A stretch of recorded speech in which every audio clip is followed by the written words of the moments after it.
In this video, I'm going to show you how often you should be lifting to increase your speed, how to combine your lifting with your sprint and plyometric training so you don't get slower, and I'll give you 3 training templates I use on my Speed Academy athletes to structure your workouts to have higher quality speed sessions. These training templates have helped me train athletes to go from this to this and even run this. Part 1, the main mistake that slows athletes down. The biggest mistake athletes make when trying to increase their speed and their strength is mismanaging volume. Either lifting too much relative to how much they're sprinting and getting stiff and less explosive, or lifting too little and sprinting too much so they stay weak and unathletic. This is where the 80-20 rule comes in, and even in some cases, the 90-10 rule. NBA coach PJF has talked about this before, and I talk about it all the time. When it comes to lifting for speed development, 20% of your training should come from strength work. And the other 80% should be coming from sprint training, plyometric training, and force development work from jumps, med ball throws,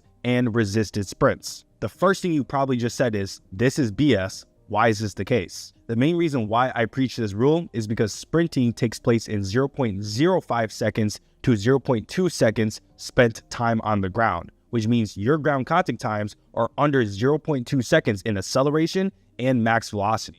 And we also know that most research suggests that force is velocity specific. So you spend time developing your strength in that 0.8 second range, but you have to sprint in under 0.2 seconds, then it might not transfer. So if you're spending too much time under heavy loads that takes you longer than 0.6 seconds on the concentric, and you're not spending enough time sprinting and doing plyometrics, you're not spending enough time developing the qualities that actually matter for speed development. So how do we structure our workouts to get stronger and faster? And to make this even possible, I'm just going to simply give you 3 training templates from the Speed Academy. These are the proven templates I've used on this athlete to go from 11.4 seconds to 10.2 seconds at 100 meter. So if you don't even want to try to program for yourself, you want me to do it all for you like I've done with many athletes before, click the top link in the description or the pinned comment to join the Speed Academy today. Template number 1 is full body 3 days a week. For the more advanced people, this is technically concurrent training in high-low model. This training template is great for beginners and intermediate athletes who need to build strength without interfering with their speed work, but they might not be the strongest athlete out there. On Monday and Friday, we focus primarily on sprinting. We'll start with acceleration sprints, follow it with high intent plyometrics, and then move on to a few key strength exercises. I like to call it the big 3. This usually means a squat variation, a hinge movement, and some type of calf raise variation.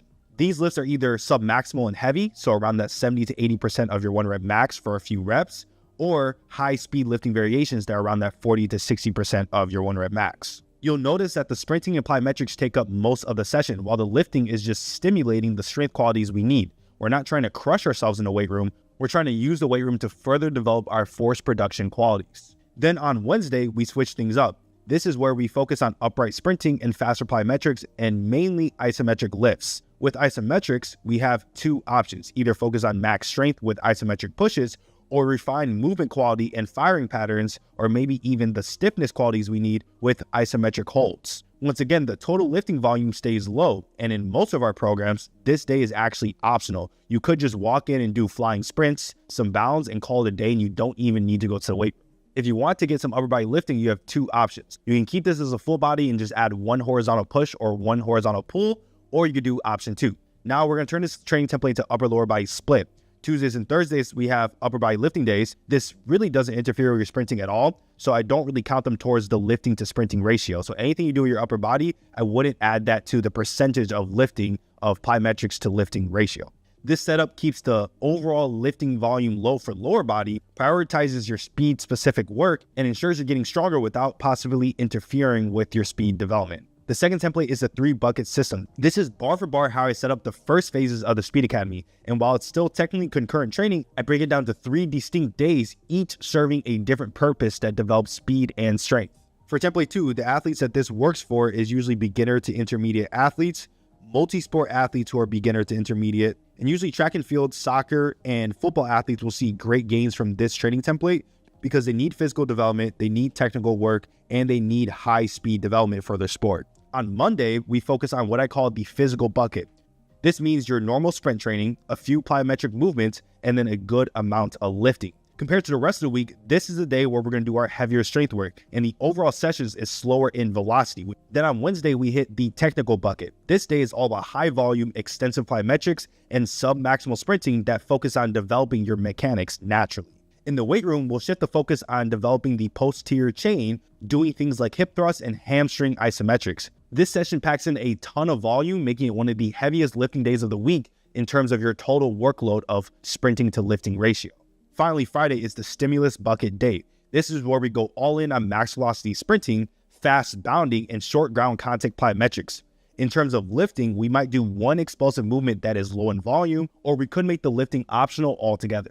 A lot of the times, this day just includes some isometric holds for movement quality and tendon health. Even though this template technically includes more lifting than the first, the max velocity sprinting and extensive plyometrics keeps the total volume in terms of the ratio balanced. And what's the end result of this program? You get stronger, bouncier, faster, and more elastic. Just like my athletes on the Speed Academy who have done this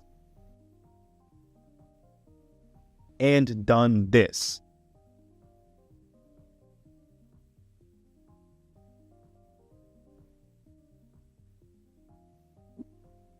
And if you want me to give you a free ankle stiffness program that develops your ankle strength, your speed, and your stiffness, very similar to this training template from the first phase of the Speed Academy, click the link in the description and we'll give you something for free. Template number 3 is contrast training. This is the most popular template I use in the Speed Academy, and I use it in phase 5 through 8. This training template is one of the best ways to break through athletic plateaus while keeping the training fun. For this third template, another athlete this works for is specifically jumpers and multi-directional sports, stuff like football, basketball, and soccer.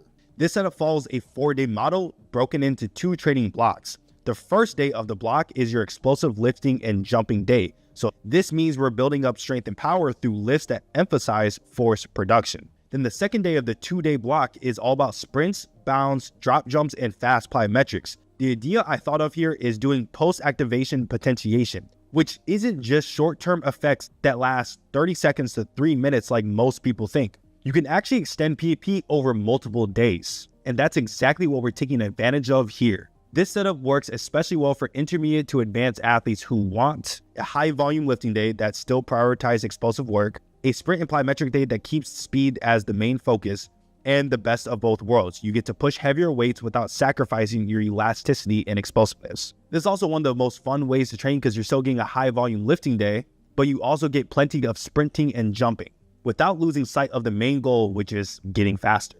But now that you know how to structure your workouts to get stronger and faster, you need to know what type of lifts you should be doing to increase your speed. So make sure you watch this video right here to learn the best lifts for speed development. If you want me to program the best lifting, plyometrics, and sprint training to increase your explosive speed this year, then click this link right here or the top link in the description of the pinned comment to join the Speed Academy today.